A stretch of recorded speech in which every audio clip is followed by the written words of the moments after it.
भक्तिमती माताओं की जय। जो तू आया जगत में तो ऐसा कर ले, कर साहिब की बंदगी, भूखे को कछु दे, कर साहिब की बंदगी, भूखे को कछु दे। त्रिदिवसीय सत्संग कार्यक्रम का यहाँ आखिरी दिन है, आखिरी बेला है और ये सत्संग कार्यक्रम हमारी माता जी हम सबके बीच से चली गई है। उसी के नाम से यह सत्संग कार्यक्रम चल रहा था, तो ये आखिरी बेला है। माता जी अपने परिवार को अच्छा संस्कार दे करके गई है और उनके बोए हुए बीज को आप लोगों को बरकरार रखना है, ताकि जब भी इस गांव में आना हो तो माता जी का नाम चले। कोई ऐसा व्यक्ति होता है जो दुनिया में नाम कमा करके जाता है तो गांव में ही पहुंचते ही, जिले में ही पहुंचते ही उनकी याद आती है। तो जैसे ही हम इस गांव में आते हैं तो माता जी की याद आती है, आप लोगों की याद आएंगे, क्योंकि जब भी कार्यक्रम हुआ इस गांव में तो आप लोग ही कार्यक्रम करवाए हैं। आपके घर में ही रुकना हुआ, आपके घर में ही संत गुरुजन आते हैं। तो ये घर के मुखिया का नाम चलता है, परिवार वालों का नाम चलता है और ये चलता रहेगा। तो ये चलता कब रहेगा कि जैसे माता जी अच्छा संस्कार दे करके गई है अपने परिवार को, बाल बच्चों को, वैसे आप अपने बाल बच्चों को संस्कार देंगे और संस्कार देने के पहले आप अपने जीवन को अच्छा बनाएंगे, क्योंकि बच्चों को सिखाना नहीं पड़ता है, उनको दिखाना पड़ता है। बच्चे आपके एक एक क्रियाकलाप को देखेंगे और वैसे सीखेंगे।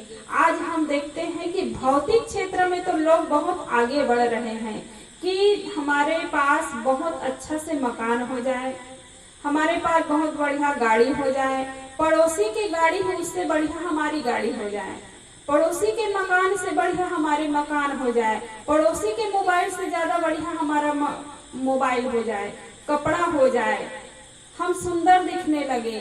तो ये बाहरी चीजों में लोग आगे बढ़ रहे हैं और बाहरी चीजों में आगे बढ़ते रहते हैं, लेकिन कभी ये नहीं सोचते हैं कि पड़ोसी से बढ़िया हमारा संस्कार अच्छा हो जाए, पड़ोसी से बढ़िया हमारा मन अच्छा हो जाए, पड़ोसी से बढ़िया हमारा व्यवहार अच्छा हो जाए।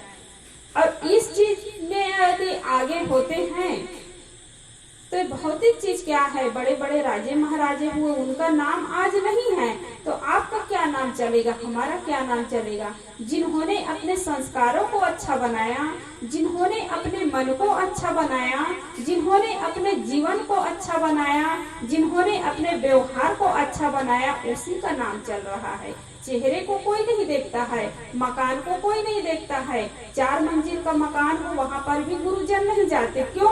क्योंकि आपका मन अच्छा नहीं है, आपका संस्कार अच्छा नहीं है, आपके मन में भक्ति भाव नहीं है, तो कहाँ से गुरुजन जाएंगे। तो इसलिए अपने जीवन को हम अच्छा बनाएं, धर्म का काम करें। माता जी धर्म के काम करके गई है, इसलिए एक भजन में कहते हैं, बने जो कुछ धर्म कर ले, यही एक साथ जाएगा। बने जो कुछ धर्म कर ले, यही एक साथ जाएगा। गया अवसर हरगिज हाथ आएगा। गया अवसर न फिर तेरे, ये हर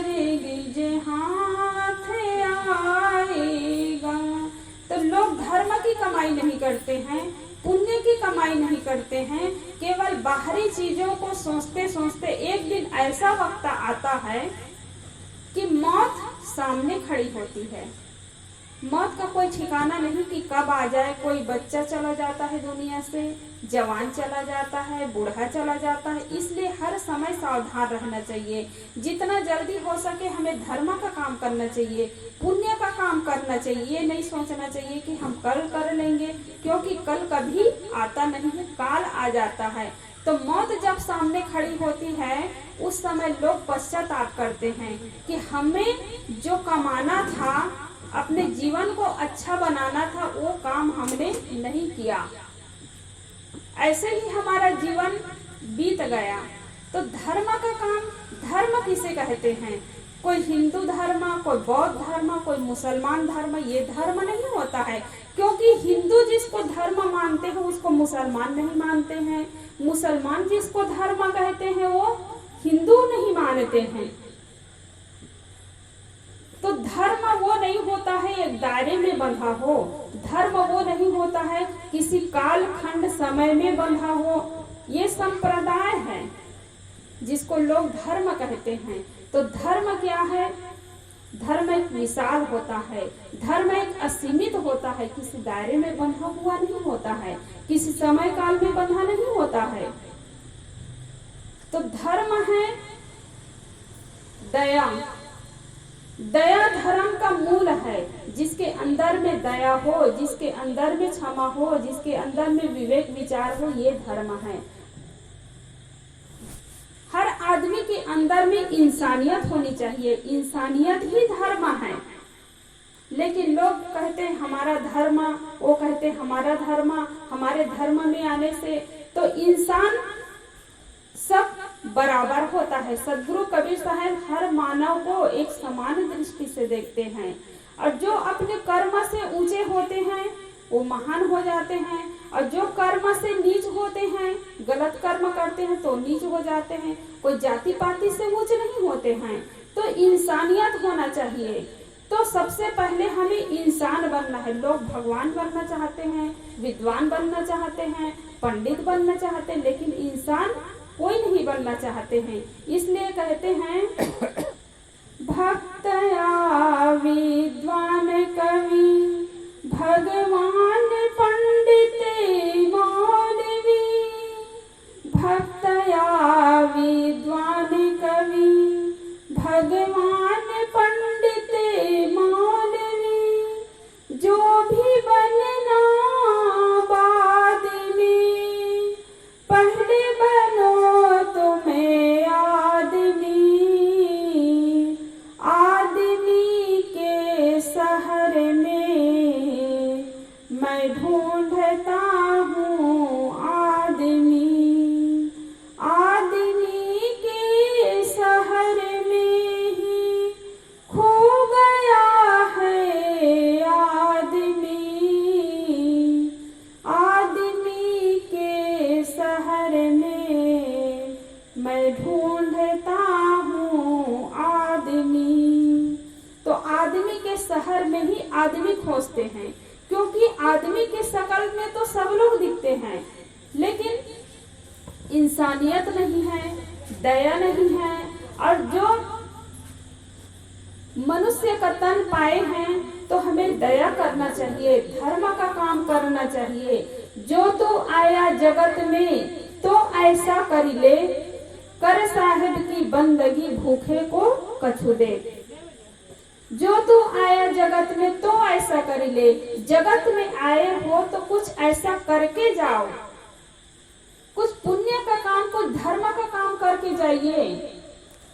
तो भूखे को कछु दे का मतलब केवल कोई भूखे आदमी दरवाजे पर आए, भूखे जीव जंतु दरवाजे पर आए, ऐसा नहीं कि आपके दरवाजे पर रोज कोई भूखा व्यक्ति मिले। ऐसा होता है क्या?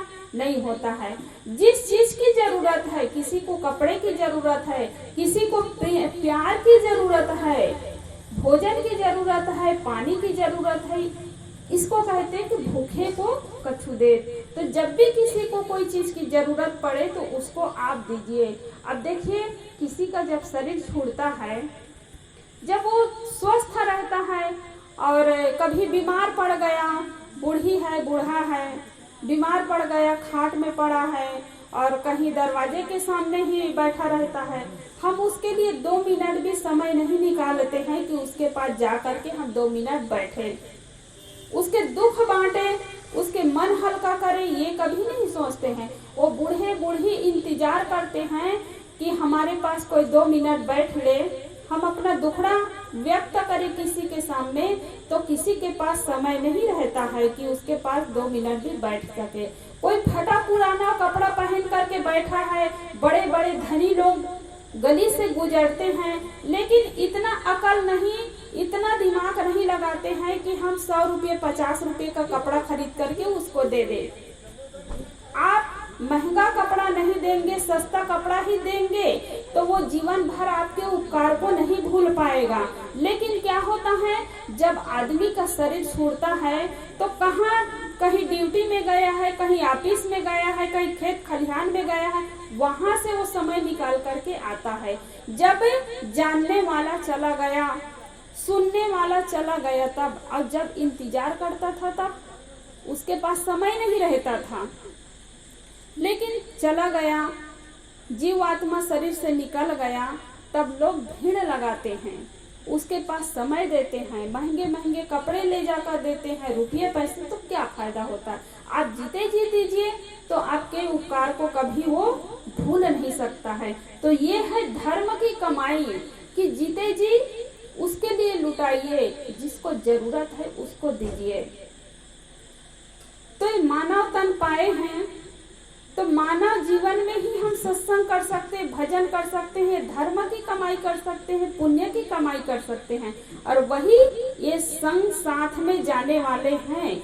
आप धर्म के क्षेत्र में आगे बढ़ते हैं तो कोई आपको हरा नहीं सकता है, कोई आपके धन को कोई लूट नहीं सकता है, चोर चुरा नहीं सकता है, डाकू लूट नहीं सकता है। लेकिन बाहरी धन को आप जोड़ करके रखे हैं और जोड़ना पड़ता ही है, उसके बिना काम चलेगा नहीं। लेकिन पूरे जीवन को उसी में हम लगा देते हैं, ये सत्संग भजन के लिए नहीं निकालते हैं, तो अंत में पश्चाताप होता है और वही व्यक्ति रोता हुआ इस दुनिया से जाता है जो अच्छा काम नहीं किया रहता है, उसके मन में संतोष नहीं होता है, मैं अपने जीवन को व्यर्थ में ही खो दिया, जो छूटने वाले धन संपत्ति है उसमें खो दिया। आप देखते हैं कि किसी व्यक्ति को आप एकदम मानते हैं, किसी व्यक्ति को आप चाहते हैं, सब कुछ लुटा देते हैं, लेकिन जब वहां से ठोकर मिलता है तब ये दुनिया समझ में आती है।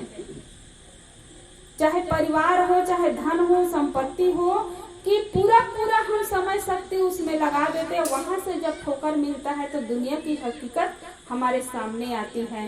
तो इसलिए कि हम ये धर्म के काम में भी आगे बढ़े, सदग्रंथ पढ़ने के लिए। आज ऐसा नहीं, पहले जमाने में तो बहुत अनपढ़ लोग रहते थे, ठीक है ना, लेकिन आज कोई ऐसा बच्चा नहीं मिलेगा जो पढ़ा लिखा ना हो। लेकिन पहले के अपेक्षा हम देखते हैं तो आज लोग धर्म ग्रंथ को खोल करके नहीं देखना चाहते हैं, सत्संग बैठ करके कोई सुनना नहीं चाहते हैं। तो ये हमें सदुपयोग करना चाहिए, जितना जानते हैं, जितना समझते हैं उसका उपयोग करना चाहिए। इससे क्या होगा, हमारा जीवन अच्छा बनेगा, हमारा संस्कार अच्छा बनेगा, हमारा परिवार अच्छा बनेगा, हमारा गांव अच्छा बनेगा। तो ये छोटे छोटे जो बच्चे हैं वही आगे चल करके कोई डॉक्टर बनेगा, मास्टर बनेगा, वकील बनेगा, संत महात्मा बनेंगे। कब? इसको जब अच्छा संस्कार दिया जाएगा, अच्छी अच्छी बातें बताएंगे, तब यही तो अच्छे नागरिक बनेंगे।